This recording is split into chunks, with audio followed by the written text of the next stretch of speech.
You and I are renegades to a certain extent, maybe in different areas, but we both have that aspect to our nature. So, when should somebody ignore a best practice? I don't know if I've ever followed best practices. So, I know you're laughing at me. If it brushes against ethics or morality and the best practice will keep that straight, you have to follow the best practice, period. There should never be a question. If you're one of those people that wants to leave a mark in a good way, it's not because it's a selfish want to leave a mark. It's because you're looking at the lump and you know you can make it a square, and the square is what people really need to be more effective and feel better about what they're doing. I think it's really important for people to choose work environments that align with their level of renegade that's inside them. Hey everyone, welcome back to our next episode of Leadership and Motivation Unleashed. We are looking forward to having a great conversation today. As you know, we've been tackling a lot of random topics. Sometimes they're questions that people ask us. Sometimes they're things that Patrick and I have been noodling over the course of the week.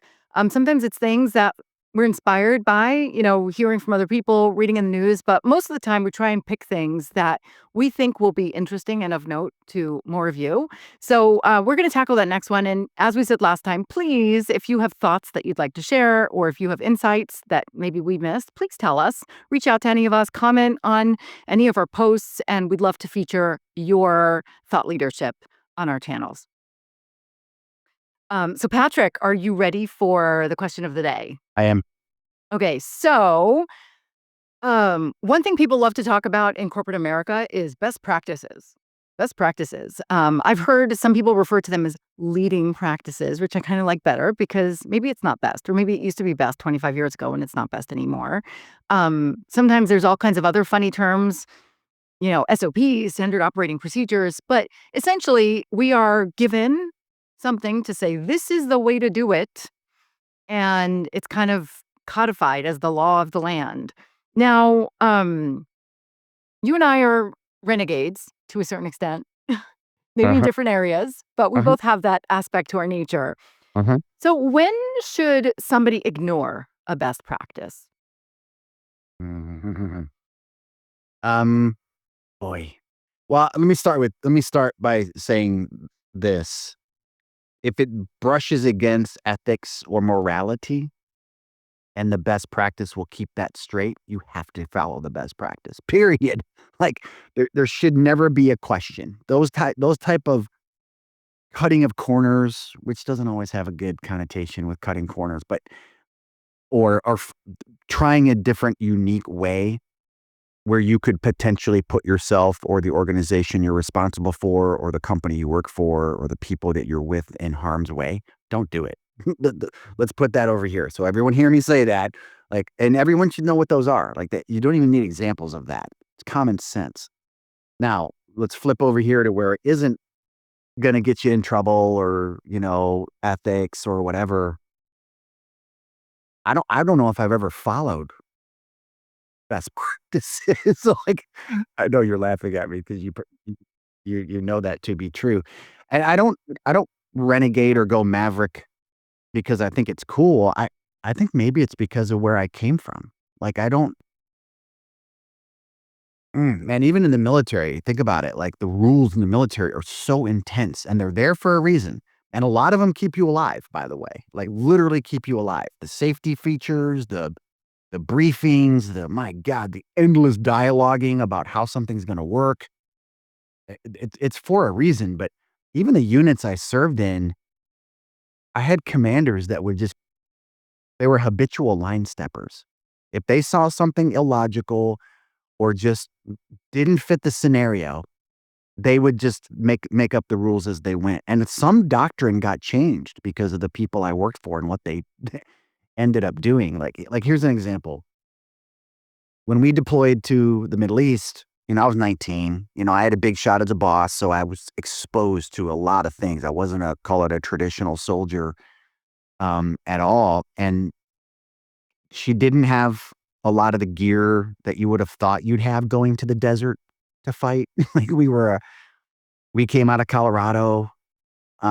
We were most of our training was about fighting Russians, not Iraqis, and that's exactly what happened. And there wasn't a lot of things built or written or best practices about how you get a unit trained to fight in the Fulda Gap or wherever else the different units were trained to fight into Saudi Arabia with orders to go north. Right down to the fact that our uniforms were not summer uniforms. Our uniforms were not desert friendly, and it was hot as hell. It's Saudi Arabia. It's hot. And she would make snap decisions on acquiring items, uniform rule changes. Maybe to the listeners who never served, like, you don't mess with the uniform. The uniform is what it is. You shave every day, even if you haven't showered in 3 weeks. Like, there's just things you do no matter what the conditions, but she either loosened some things or tightened some things as we went. And for the 10 months we were together there, she wrote a lot of her own doctrine.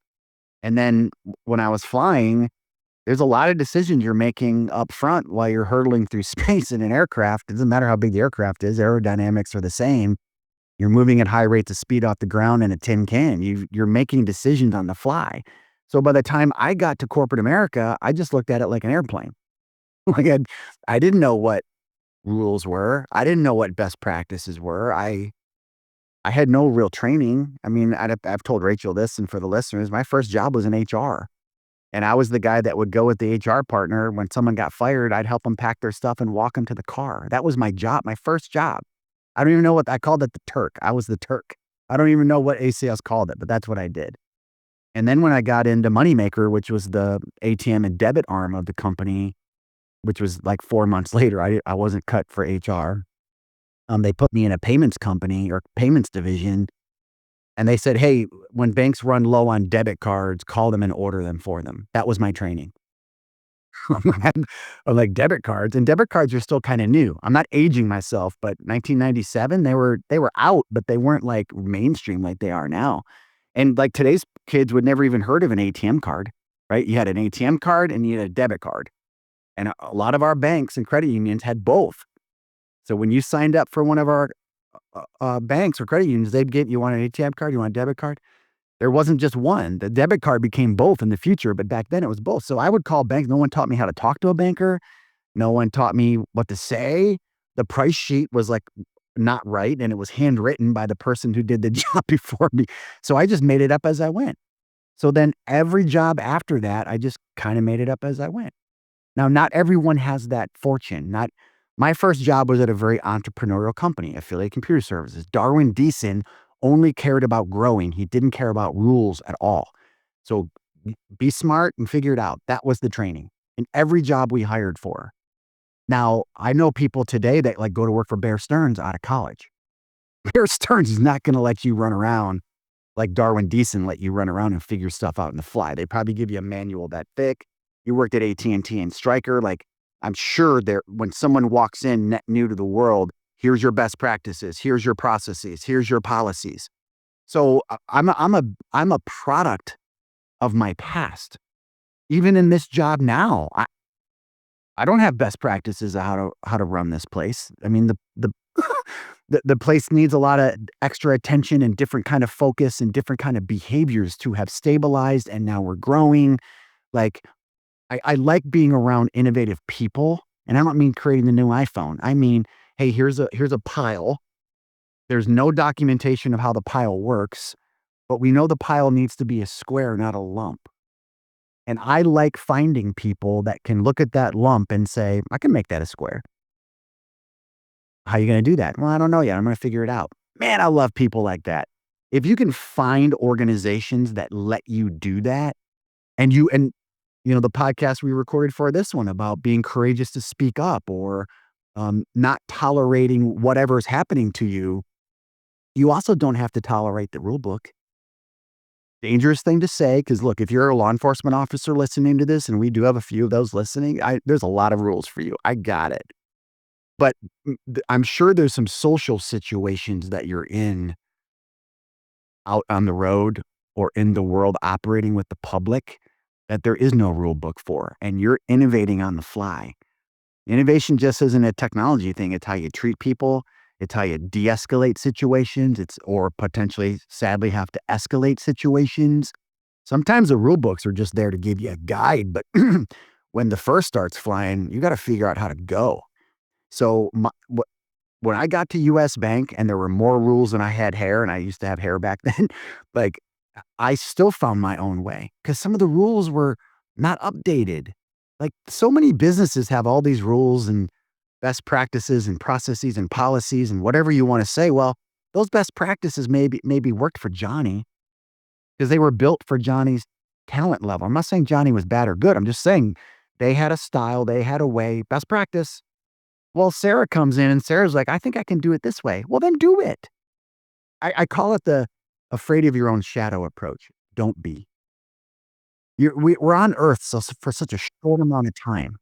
And if you're blessed enough to hit your 50s and 60s and 70s and you're still operating somewhere, whether volunteering or you're getting paid by a company or whatever you're doing in life, man, figure things out and make it your own. I love kind of putting my own stamp on things. You know, I had dinner with some friends from a prior company, that are still operating in our space, and when I'm in New York and I have a night, it's maybe 2 or 3 times a year, I try to meet with them because they live there. You know, I'm super interested in how they're doing, what they're doing. Like, I track people. Like, Rachel's screwed. Like, she's gonna know me forever. Like, if this place ever stops and we go our different ways, I'm gonna check in. I'm gonna send her Hanukkah notes. Like, I do that with people. I talk to people I haven't worked with in 20 years, but I liked them, and they taught me things, and I enjoyed being around them. But, you know, at this dinner, it came up, like, my style's a little crazy. I didn't say that. Somebody at the table said that. And, you know, it didn't hurt my feelings at the time, but, you know, on the drive back that night, I'm like and we were all laughing. It was fine. There was no untowardness at all. It's me. Like, people are just used to saying whatever, and I'm fine with it. I promise everybody I am. But I was thinking on the way back, "But what did crazy mean?" Like and then there was a follow-on comment from someone else in the table, like, "People don't understand the crazy." And I think crazy is the wrong word, sometimes an inappropriate word, like, I'm not crazy, like, I don't need to be in a straitjacket somewhere. I think what they meant, and it hit me the next morning when I woke up, and I had a meeting with Rachel the next morning. I was still processing it on the way to driving to where she was for this art when we sat down. I think crazy means different, unexpected, like, there's an unwritten rule book of what senior leaders should act like, and I don't even know how to read it. It's almost like it's in Arabic and goes right to left, and I'm only trained in English and I read left to right. Like, I can't foresee it because my motivation is to go really fast. Now, I understand that speed kills. I got it. I've made a lot of mistakes in my career going too fast and speaking before I'm thinking or doing before I think it through. Got it. I'm clear. I'm not professing to people that you just willy-nilly do things. But if you're one of those people that wants to leave a mark in a good way, it's not because it's a selfish wanna leave a mark. It's because 'cause you're looking at the lump and you know you can make it a square, and the square is what people really need to be more effective and feel better about what they're doing. Man, just figure out how to make it a square. Don't follow any rules. So, it's a lot of dialogue to say, we all have different backgrounds. I understand mine's a little unique because of my time in uniform and flying airplanes and ACS for sure was a really unique place to start one's career for a variety of reasons. I got it. But those are for me. Everyone has their version of the uniform and flying and ACS. And it doesn't have to be wild like that or storybook or whatever people think when they hear those terms or those types of jobs I had. You have your own version of greatness that you've experienced in your past.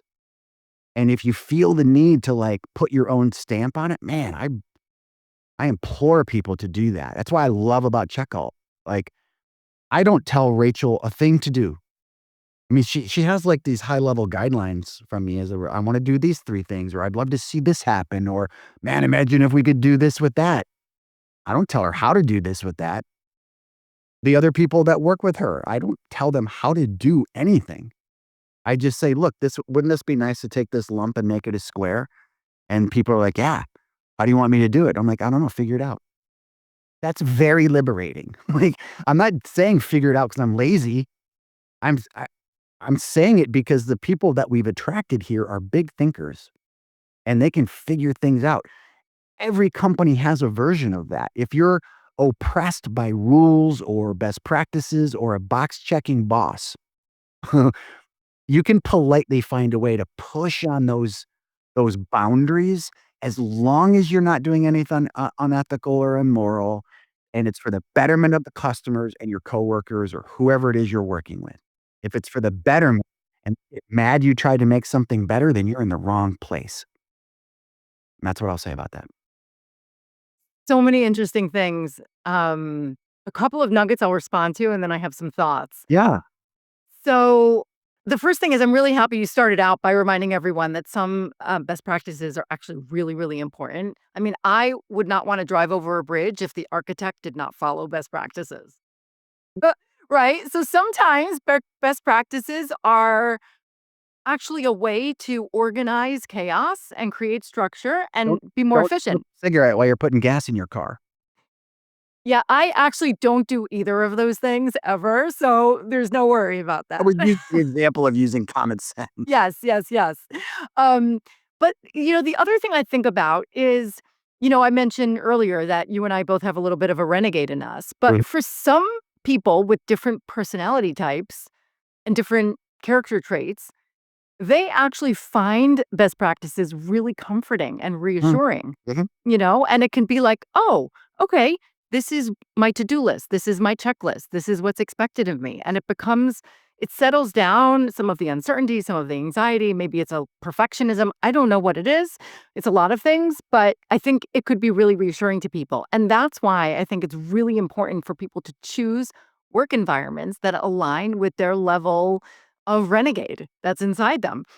And before, because Checkall is such an innovative environment, because we want people to really stretch the parameters of their imagination, obviously within the framework of what's required to keep our customers, secure and stable and happy and everything. We talk to people about that when we interview them, and we say, we try and get a sense of how they've operated, what kind of decisions, they've had to make. And I remember there was this one time where we hired someone and she had always worked in really organized, structured, perfectly dotted and crossed environments. And the role that she was coming into was not that way. And we really needed somebody who can come in and do a lot of organization. And we told her, hey, there's really not a lot of documentation. We need you to create the process and the systems. And she was like, "Oh, yeah, yeah, I can totally handle that." And it actually was not enjoyable for her. It was really, really hard. She didn't know that because she had never done that before, right? And we ended up separating ways on a very positive note, but it wasn't fun for her because the idea of wrangling all of the chaos was excruciating for her personality.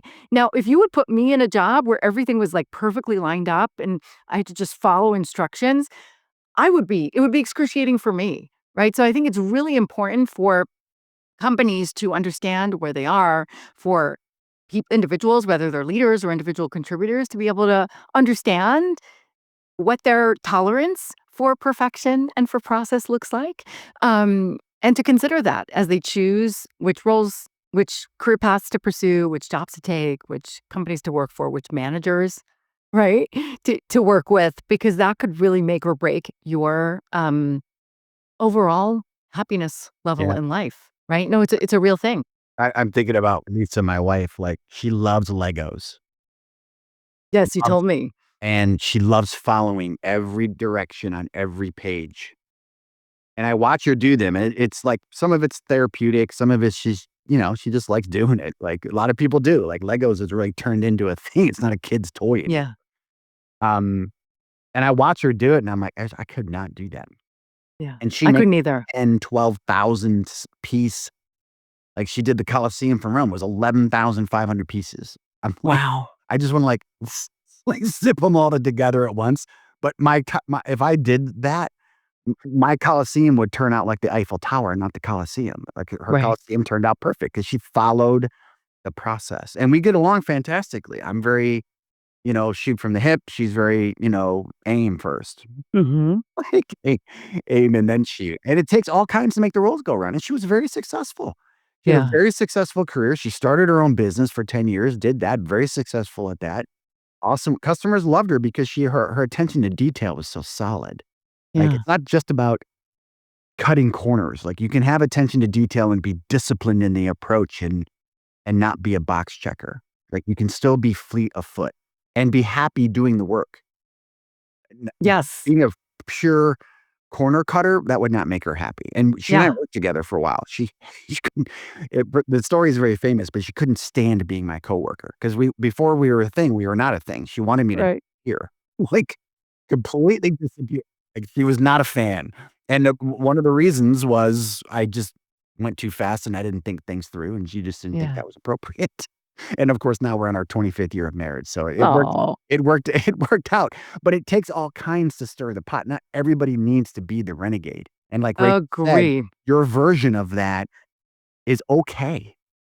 It's Yes. so okay. Just don't just don't do it because someone else told you to do it or because it's the way it was always done.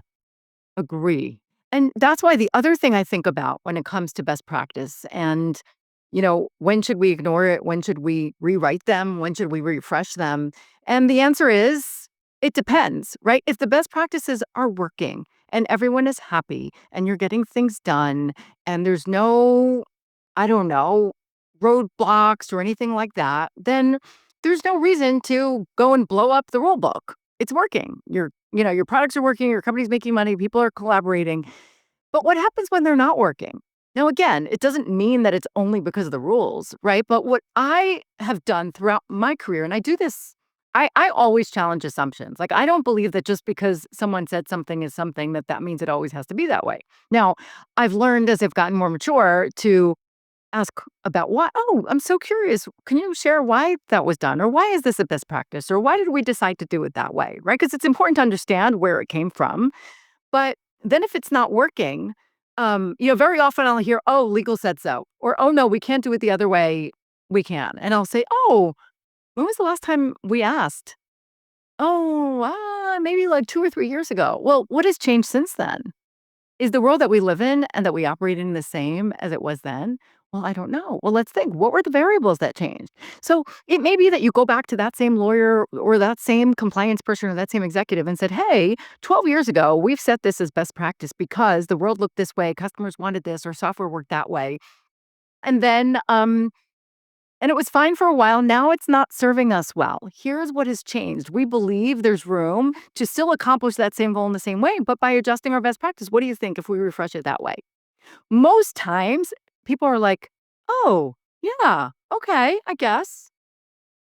But not everyone thinks that way. Now, again, sometimes when I do that, it could be really annoying to people who are just like, well, follow the rules. Like, why are you trying to mess this up? Like, and create more work for people? Like, this is the way we've always done it.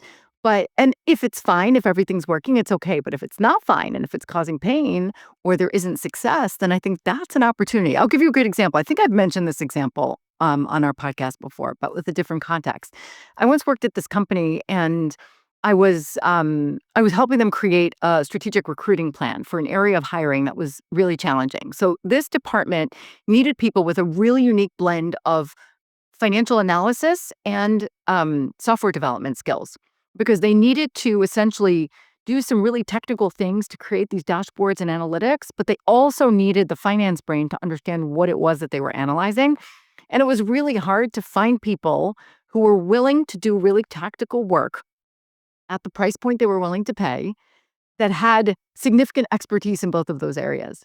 And they were like, "We just can't find people who are equally good in both areas, and we can't, and we can't, and we can't."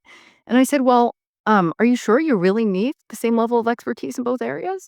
And the senior leader was like, "Oh, yeah, absolutely. Like, this has been the secret to our team's success, and this is why we're sought after," and on and on and on. And I said, "Would you be open to choosing us a sample of 5 or 6" because that team had, like, I don't know, 50 or 60 people doing that same job. I said, "Can we choose a sample of, like, 5 or 6 people who do this job today? And would you mind if I asked them a couple of questions?" And he looked at me like, "Why? Like, I'm the boss. I know what we need on this team. Why would you ask people who are doing the job?" I said, "'Cause choose people that you consider successful, people that have good performance ratings, people whose work product, is satisfactory." I said, "The questions I'm gonna ask them is, what are some of the skills that you use in your day-to-day job?" Right? Looking at this job description that we've been publishing, which of these things do you absolutely need in order to be successful? And he's like, yeah, sure. But I'm telling you, they're going to all tell you that all these things are required.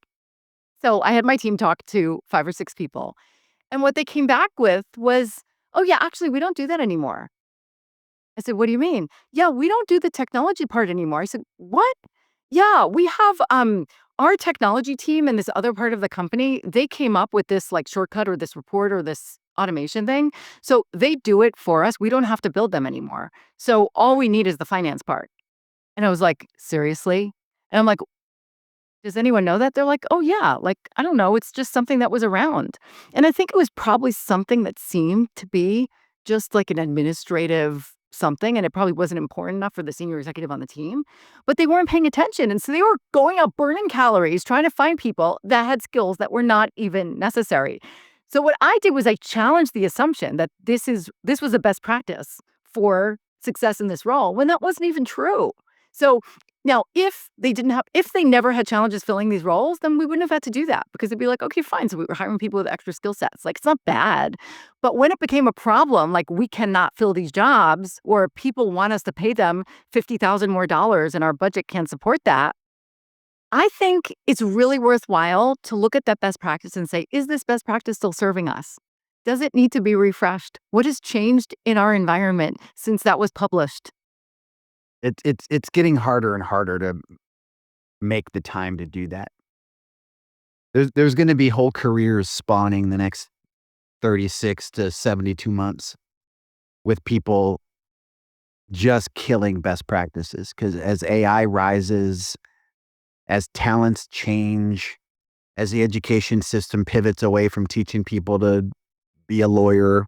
Rachel's husband's a lawyer, he'll be around for a minute, but, like, AI is gonna do a lot of this junior legal work, and best practices of a 3rd year law person at, you know, Morty Book's law firm, it's gonna be different.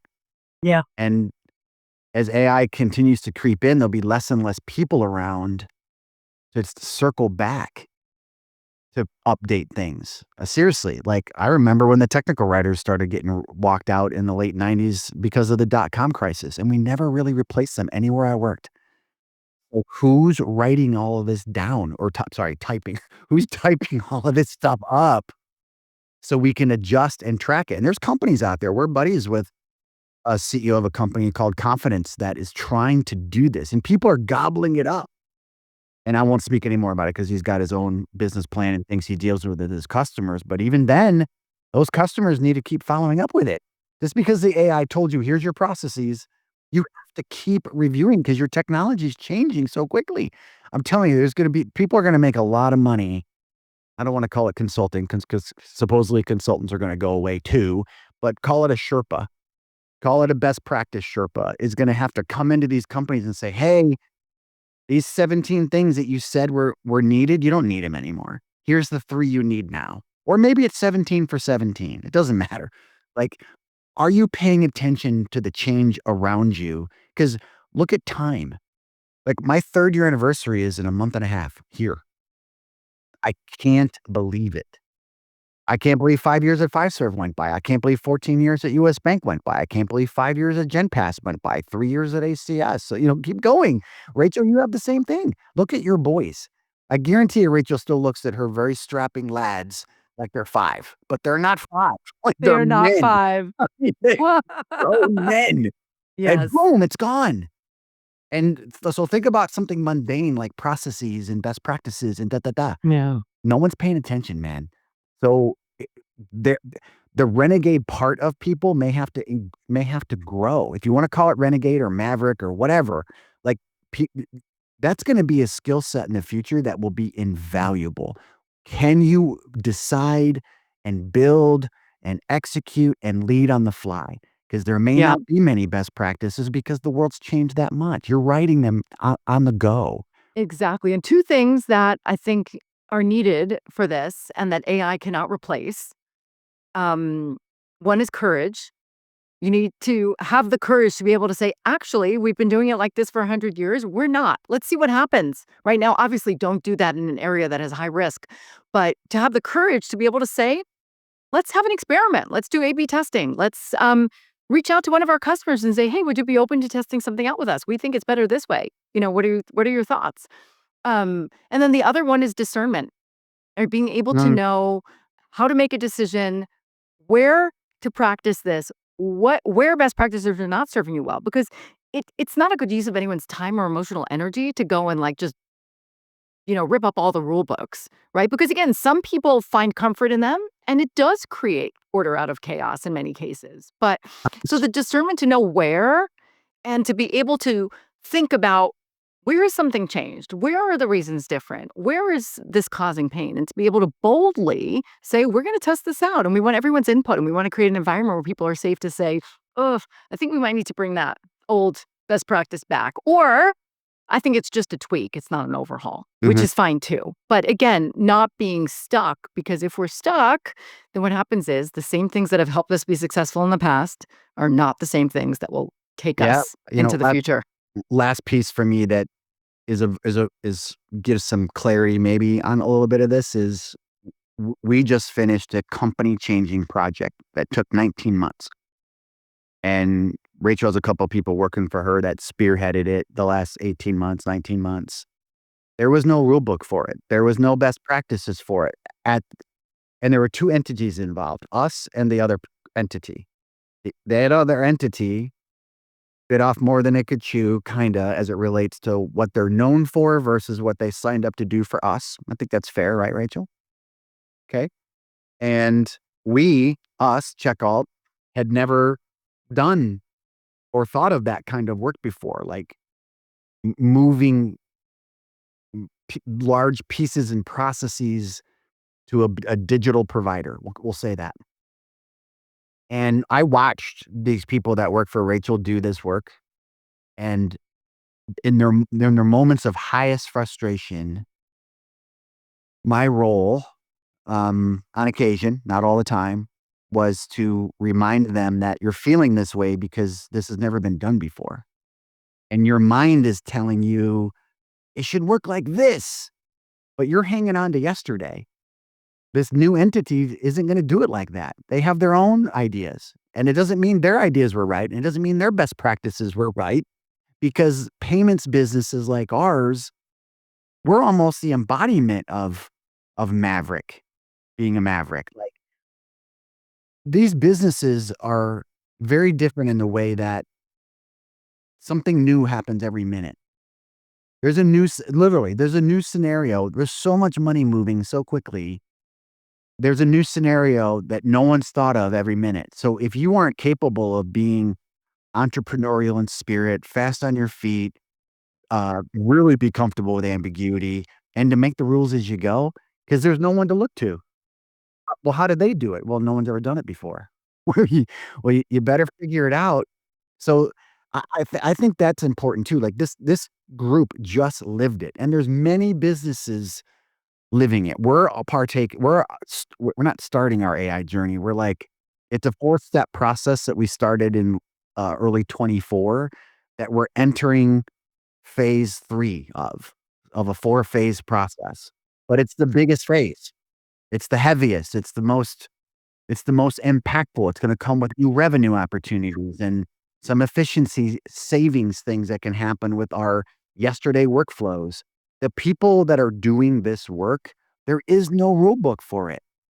You guys can go out online, if the listeners go out online and just play with Claude. I got everyone playing with Claude. Rachel developed something in Claude this morning to count, uh, seashells, because shells used to be used as money, and she figured out a way to dynamically figure out what your shell is worth. Like, she's playing with it to do bigger things later. So just grab it and start messing with it. You're gonna be amazed what you learn. No one taught her how to do it. I doubt she can look up what's best practices for this. Like, she just used her brain. So, man, we are entering like a new frontier as humans with technology incorporated right next to us. It's no longer in front of us on a keyboard. If you guys can see me on screen, I'm pretending I type. It's no longer in front of us. It's next to us. So anyway, I'd get Yeah. curious and get super fascinated and be okay maybe making some mistakes along the way, because those are the Yeah. best lessons too, guys. And then I'll shut up. That's it for me. Yeah, and try and have fun with it. And I would say if you're an employer, if you're a leader, figure out, create a continuum, and maybe, one side is, you know, I would call it like the rigidity to renegade continuum. If you want to get if you want to get alliterative, where are you? Are you like more towards the rigid side because you need to be, or because rigidity is working for you? Or do you need to be more of a renegade? And can you move along that continuum and signal to your employees and especially to prospects and applicants before you hire them, and maybe even prospects and customers, where you are on that continuum so that people understand, where is there room to experiment and have a little fun and maybe come up with a better place to do it. And it's totally okay to have, hey, we're on level 2 on rigidity on this section, but we've got level 4 on renegade here because it's more of a safe space to experiment. So, again, best practices are great when they're relevant, when they're working, but there's also a lot of opportunity and innovation in refreshing those and bringing them into this new generation. Yep. Let us Well, know what you thanks think. for yeah, thanks for joining us. Let us know what you think. If you have any thoughts or ideas or you disagree with us, please let us know and we'd love to feature you. Bye, guys. Take care, everyone. Bye.